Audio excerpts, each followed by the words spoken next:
دا په کندهار کې د پنجوايي دراهي سیمه ده چې ورلمخه یې د دوکانونو د استملاک او د سړک د پراخېدو چارې پای ته رسېدلې او اوس مهال د سړک جوړېدلو اساسي رغولو هڅې روانې دي.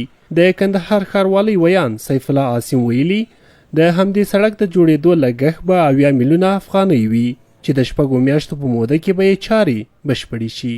چې د دوهم پاز کارونه به هم ډیر ژر راپیل سي. دوهم پاز هم تقریبا 1100 متره اوږدوالی لري، 20 متره پلنوالی لري. په هغه کې هم چاري ګلدانونه او پیاده رو شامل دي. د یادونې وړ ده چې د دې سړک ټولې ساختماني چارې به د 80 میلیونه افغانۍ په لګښت د دې کال تر پایه پورې بشپړې سي.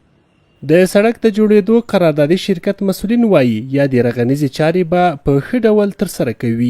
د دوی په خبره کوښښ کوي د ټاکلي وخت مخکې کارونه پای ته ورسوي.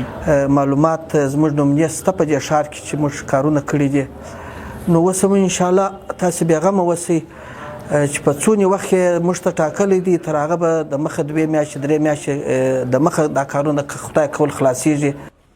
د سیمې اوسیدونکي هم خوښ دي چې دولت یې غوښتنه منلې او له ګڼو ستونزو یې خلاصوي او پر مهال یې د یاد سړک د رغنیزو چارو پر مهال یې کاري زمینه هم ورته برابره کړې.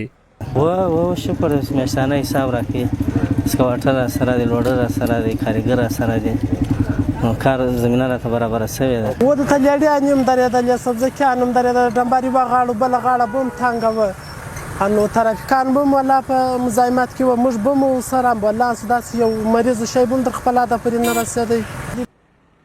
د معلوماتو له مخې د یاد سړک جوړېدلو پر مهال په فني او غیر فني ډول د ورځې 50 تنه په رغنیزو چارو بوخت دي چې د سیمې اوسیدونکو لپاره د رغنیزو چارو ترڅنګ د کاري بوختیاوو مهم فرصتونه دي.